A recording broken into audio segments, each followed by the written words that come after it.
Okay guys, so welcome back to our channel.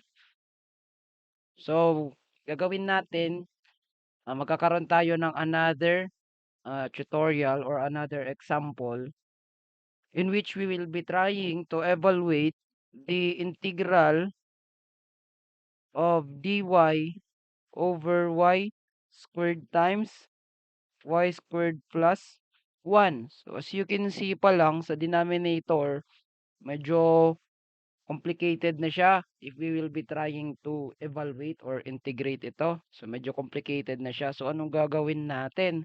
So, as you can see, so meron yung dalawang part, dalawang factor. So, meron tayo dito and also this part. So, kaya kung papansinin natin, so parang meron tayong dalawang factor agad.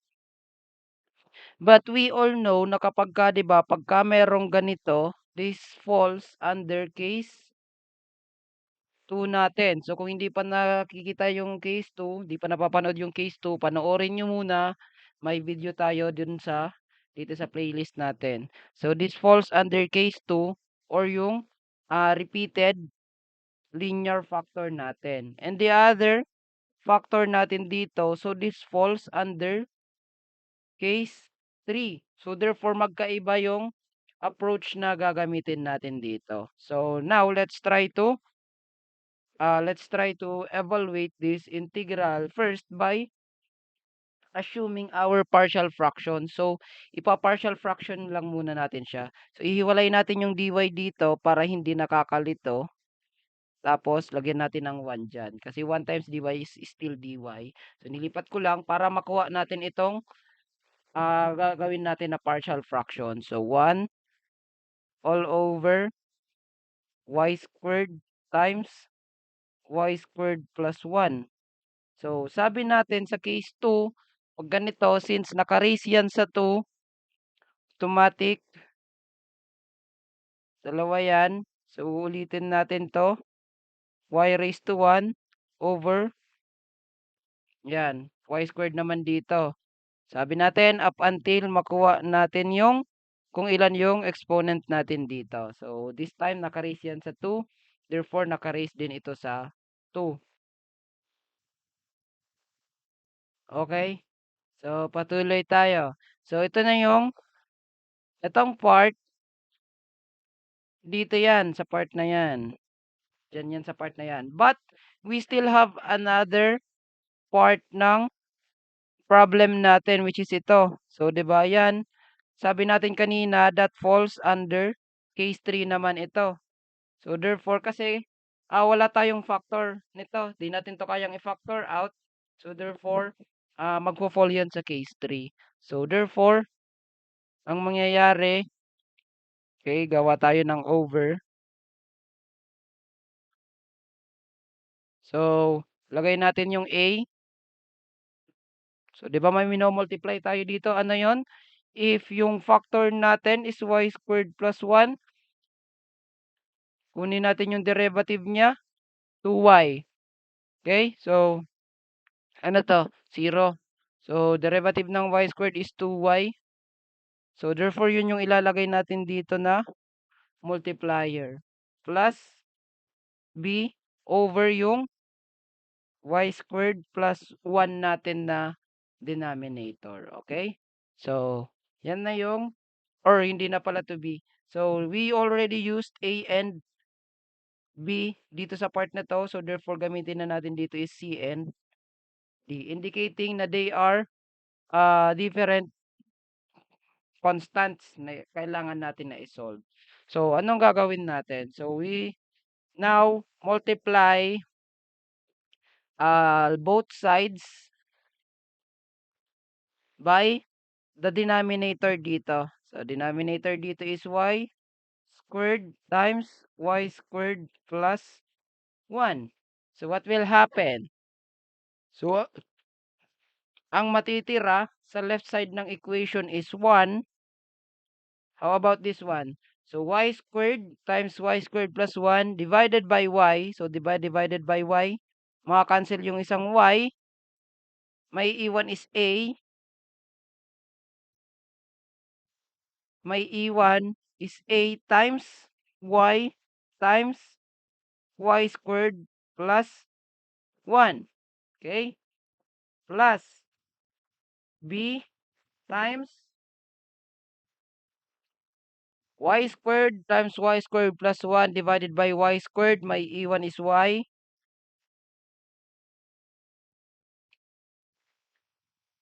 Squared plus 1 na lang.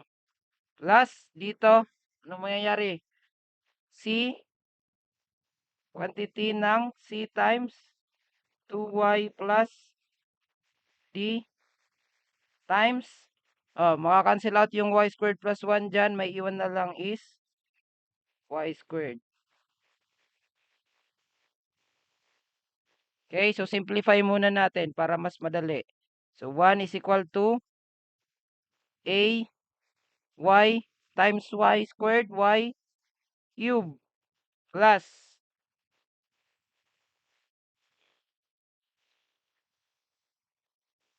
okay, parenthesis y times y squared, distribute natin ito dito. Distribute to dito.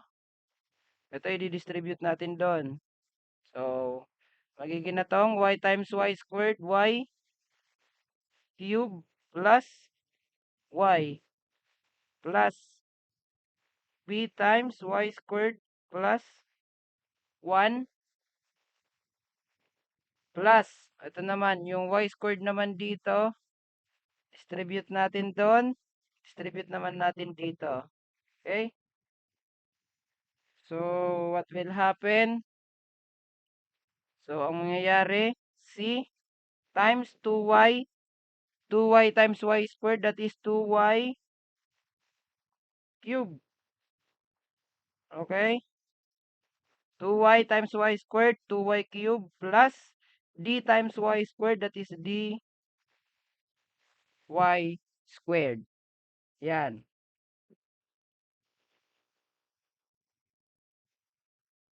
Now, we are now going to solve for A, B, C, and D by assigning values. Okay? So, 'di ba? Pansinin niyo yung mga factors. Pansinin niyo 'to. So, ito, ito, ito. If we let y is equal to 0, ito magzi-0 kasi 0 cube is 0 plus 0, 0 pa rin 'yan. Ito magkakaroon 'to ng value. Ito magzi-0 and 0. Therefore, we can let our y as equal to 0 para makakuha agad tayo ng isang value. So, if we let y is equal to 0, okay, so wala namang y dito sa kabilang side. So, therefore, may iwan na lang dyan is 1 is equals to a times 0 cube plus 0. So, substitute nyo lang yung 0. B times 0 squared plus 1 plus C times 2 times 0 cube plus D times 0 squared.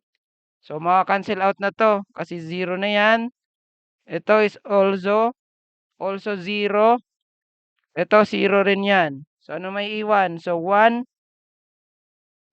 is equal to B. Or simply, our B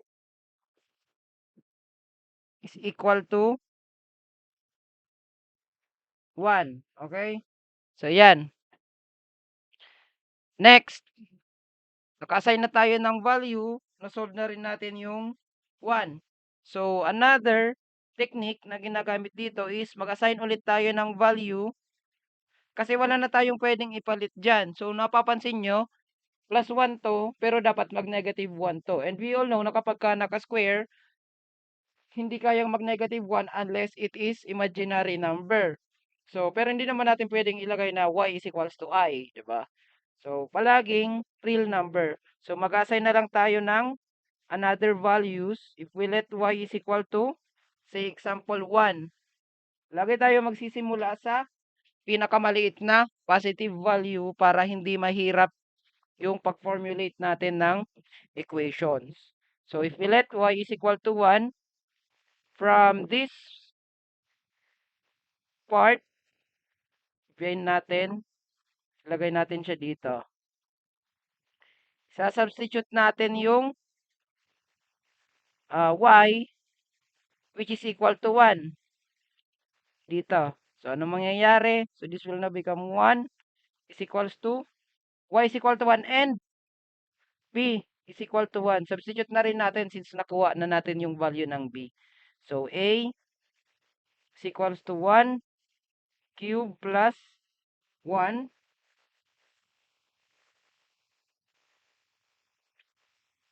plus, anong value ng b? That is 1 times 1 squared plus 1 plus c times 2 times 1 cube plus d times 1 squared.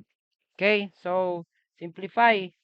So 1 is equals to a times 1 cube is 1 plus 1 that is 2. Diba? Plus 1. Ito muna, 1 squared plus 1. 2 na yan times 1. 2 plus 2 times 1 is 2 times c. 2c plus d times 1 squared. D na lang yan. So, transpose natin ito sa kabilang side ng equation. Anong mangyayari? Magiging negative 2 plus 1 is equals to 2a plus 2c plus d. Yan, ito, simplify. Negative 2 plus 1, that is equal to negative 1 is equals to 2a plus 2c plus 2d. So, we let this as our first equation. Okay? So, equation 1. So, next, kung papansinin nyo, meron tayong 3 unknowns, which is A, C, and D. So, therefore, since that is 3 unknowns, we need also at least 3 din na equation para ma-solve natin itong equation natin. So, 'di ba? Sa algebra 'yan. So, ang next na i-assign natin na value, syempre gamitin na natin yung sunod na pinakamaliit na positive number. Anong sunod ng 1? Syempre 2. So, if we let naman y is equal to 2 and b is equal to 1. Okay? So, ano mangyayari? So, kopyahin ulit natin yung original equation. Lagay natin siya dun sa dito para nasusundan natin. Yan, ito yung original equation natin.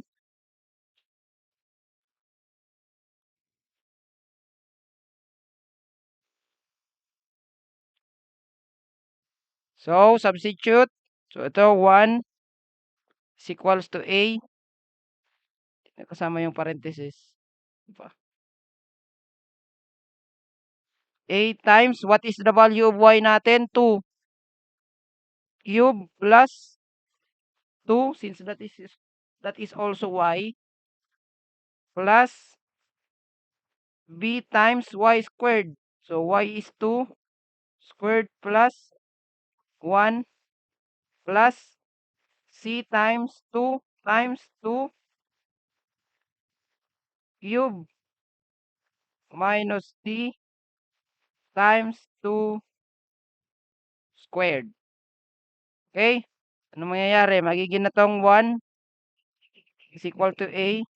Ilan yung value nito? So, try natin sa calculator. 2 cube plus 2, that is 10 times 10 plus 2 squared is 4 plus 1, that is 5.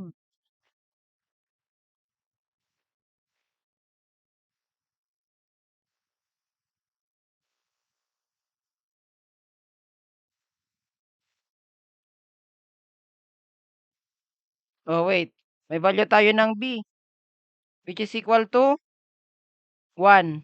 Yan, no? B is equal to 1. Plus C. Yan. 2 times 2 cube. That is 16. Minus, plus. Sorry. Careful. Plus D times 4. Okay? So, simplify. 1 is equals to 10A plus 1 times 5 is 5 plus 16C plus 4D. Diba? So, lipat natin ang 5 sa kabila, magiging negative. 5 plus 1,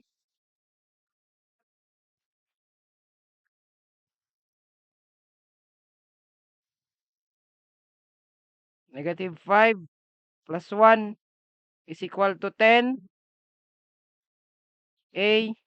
plus 16C plus 4D. So, wag na natin i-simplify kasi gagamitan lang naman natin ng calculator yan. So, negative 5 plus 1 is negative 4 is equals to 10A plus 16C plus 4D. So, this is 10. 10 yan, 10.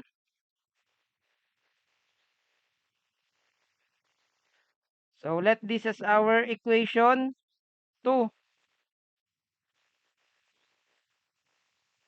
Yan. Sabi natin, 3 equations ang kailangan natin. So, mag-assign ulit tayo ng another value. So, if we let naman y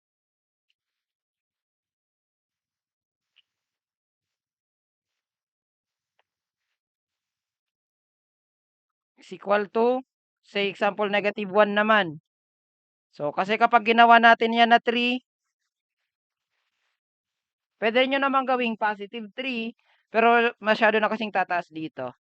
So, pero pwede namang negative 1. And b is equal to 1. So, kopyahin yung original equation.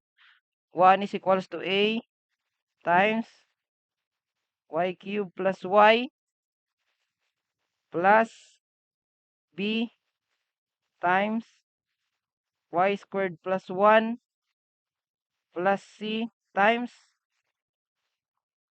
2y cube plus d times y squared. So, palitan natin lahat ng y by negative 1 and yung b, palitan natin ng 1. So, what will happen? 1 is equal to a times, gamit tayo dito ng bracket, negative 1 cube plus negative 1. Okay? So, yan pa lang yan sa a. Plus, b natin is 1 times negative 1 squared plus 1. Yan. Plus c times 2 times negative 1 cube plus d times negative 1 squared. Okay? So, use our calculator sa pagsusolve. So, 1 is equal to a. So, negative 1 cube plus, cube pala to, sorry. Cube plus negative 1. Press equal. That is equal to negative 2. So, times negative 2 plus negative 1 squared. Squared na yan plus 1 na lang to. Hindi na to. plus, minus 1. Yan. So, negative 1 squared plus 1. So, careful. Kailangan nakapasok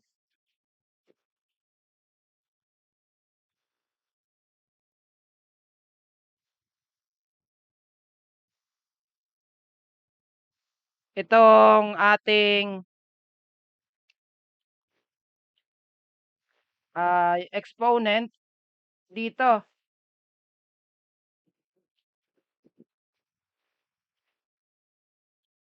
sa parentheses natin.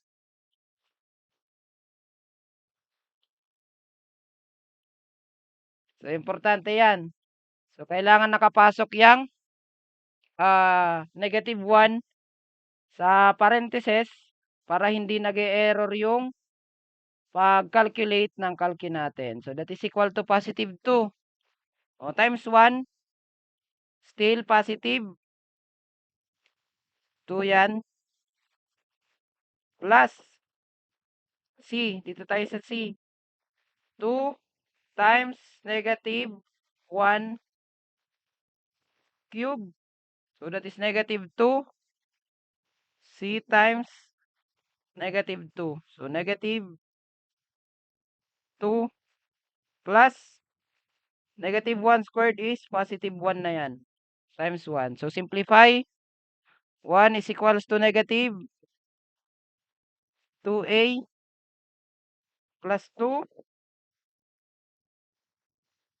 or C. Tama. Plus minus 2c. Ito. Minus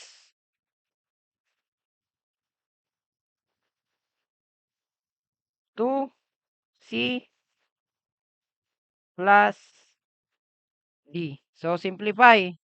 Itong positive 2 ilipat natin magiging negative 2 plus 1 is equals to negative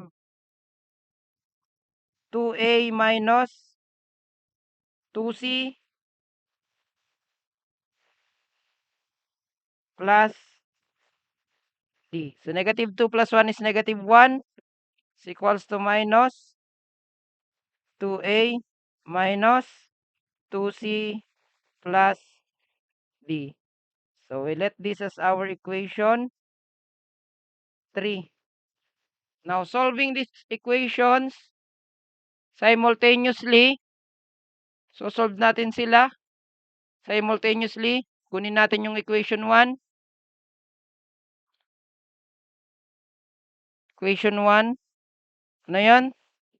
Negative 1 equals 2a plus 2c plus 2d.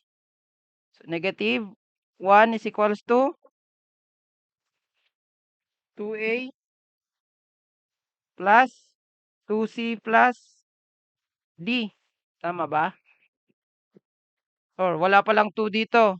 Ayan o, plus d. Ba't na kaya nagkaroon ng 2 doon? Yan, 2a plus 2c plus d. Yan. Next, equation 2. Yan, buti na lang chinek natin. Equation 2. Ito, negative 4 is equals to 10a plus 16c plus 4d. And equation 3, negative 1 is equals to negative 2a minus 2c plus d. So, wag na natin pahirapan ang sarili natin. Kunin ang calculator. Punta sa mode 5. 3 equations, 3 unknown, 2. Okay?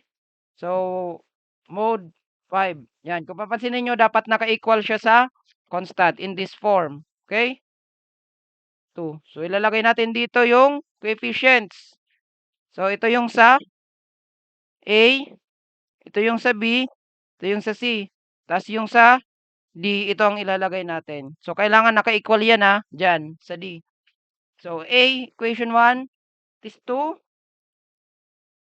Ano yung coefficient ng b? 2 rin. Tapos, 1.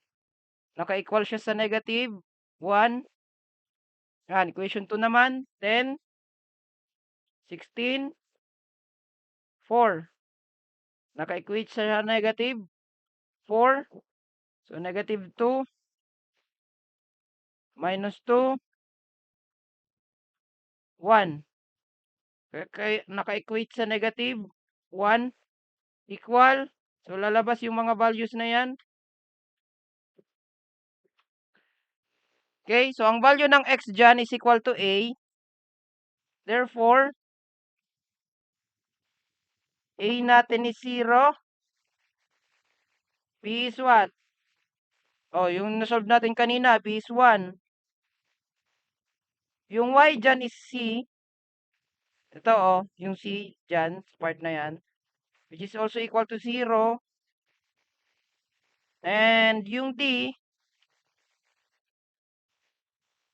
is the z dito. So, which is negative 1. So, yan na yung values nung apat na variables natin. Pero hindi pa dyan nagtatapos yung pagsosolve natin. Hindi pa tayo nag-integrate. Now, we will now evaluate the integral. So, kunin yung original problem. Ito.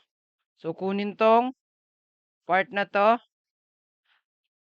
So, integral ng 1 over. So, therefore, the integral of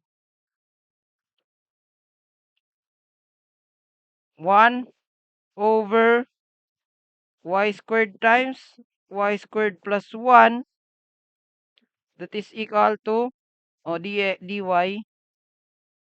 the integral of a. Ano yung a? 0 over y plus b.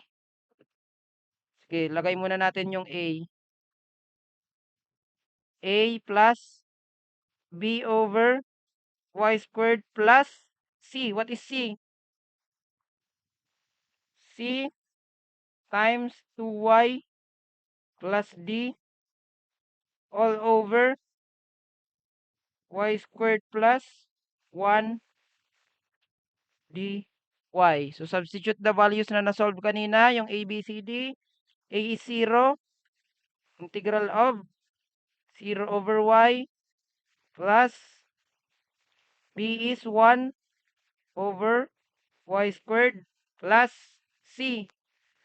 0 times 2y over,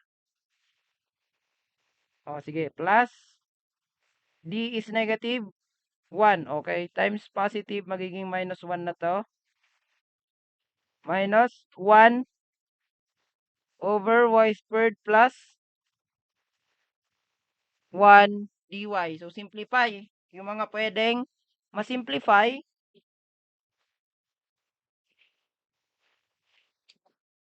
na mangyayari. So, what will happen now? This will now become integral of, ito magsisiro, ito magsisiro. Nung mga naiwan, 1 over y squared dy minus integral of, isa-isahin tuloy natin.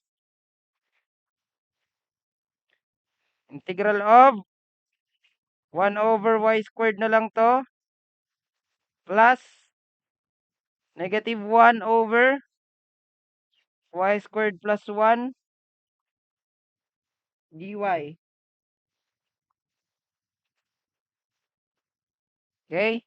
This is now equal to integral of, tas natin, dy over y squared plus, or multiply na natin yung negative 1, minus integral of dy over y squared plus 1. So, now this falls under power formula. Tas ito is inverse trigonometric. So, paano naging power formula to? Erase natin sa negative 2. Integral of y raised to negative 2 dy minus, ito, retain So, ang u natin dyan is y. A is 1. Okay? So, dito sa part na to, or dito natin sa baba, palitan natin ang kulay. So, u is y, a is 1. Okay? So, power formula. Ito, ano mangyayari dito? Pag in-integrate, magiging itong y raised to negative 2 minus 1 over negative 2 plus 1. 2 plus 1 minus 1 over a arctan of u, which is y, over a plus c. So, simplify. Ito magiging negative. Bakit negative? Kasi magiging itong y raised to negative 1 over negative 1 minus arctan of y plus c, or simply magiging itong negative 1 over y minus arctan of y plus c. Yan. So, yan ang final answer natin. So, thank you for listening. So, dyan, yung example natin about quadratic factors.